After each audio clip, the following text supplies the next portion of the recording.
Dr. Lauren Wright. She's the Associate Research Scholar and Lecturer in Politics and Public Affairs at Princeton University, and also Kurt Bardella, Democratic strategist. Thanks to both of you for hopping on before your Friday and your weekend. Kurt, I'll start with you. The White House has consistently stayed quiet on Hunter Biden's legal issues as this process has played out. Is that a mistake? Does the president need to address this, especially now that his son has been indicted? Well, I think at some point there's going to have to be a little bit more from the White House. But I think that there's really two issues here. There's the Hunter Biden gun charge, which in itself, politically speaking, I don't think is going to damage the president one way or the other. That process will play out however it plays out. Then there's the part of Hunter Biden that is kind of at the focal point of the Republican impeachment proceeding. That's stuff that the White House is obviously going to have to address, be aggressive on, try to push back on what they perceive to be disinformation or lies or conspiracy theories. They're going to have to be very active on that, but they're going to have to treat each one a little bit differently because they really are very separate situations. One of them is politically potent, the stuff having to do with the impeachment. The other one, the gun charge, that's going to play out however it's going to play out. I don't think anyone in America cares. Yeah, I know that President Trump and also James Comer pointing out it's the one crime that you can't link President Biden directly to. Lauren, Republicans criticized the original plea deal, that plea agreement, as a sweetheart deal. Going back to yesterday, is this indictment enough to satisfy those who felt that Hunter Biden was getting unfair preferential treatment? Or do you agree with the James Comers of the world who say this is an unsatisfying small start?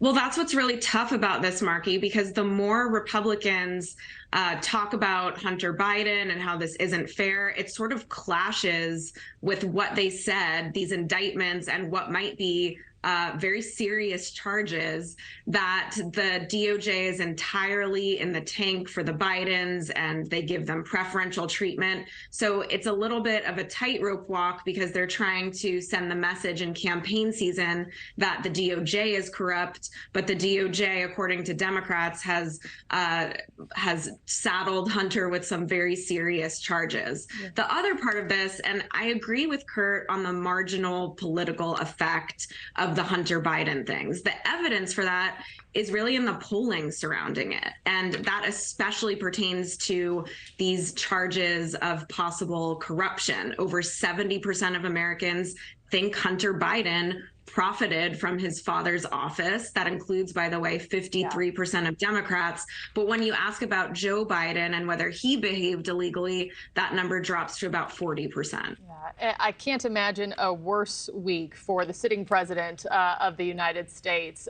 Kurt, focusing now on the president, Republicans this week, as you know, launched that impeachment inquiry into President Biden. So far, though, they've yet to provide any concrete evidence linking the president to his son's business dealings, anything illegal. How does this indictment impact the impeachment effort?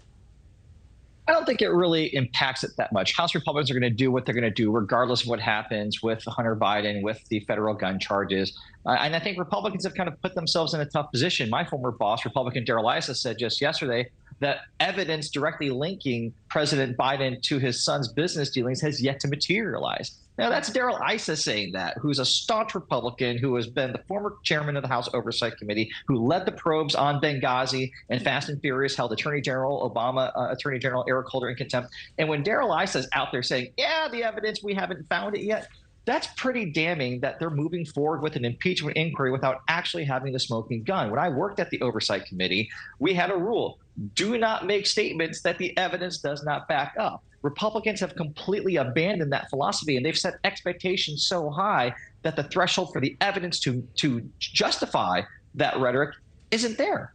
Yeah. And Lauren, Republicans have cited what they call a culture of corruption surrounding the president and his family, their business dealings.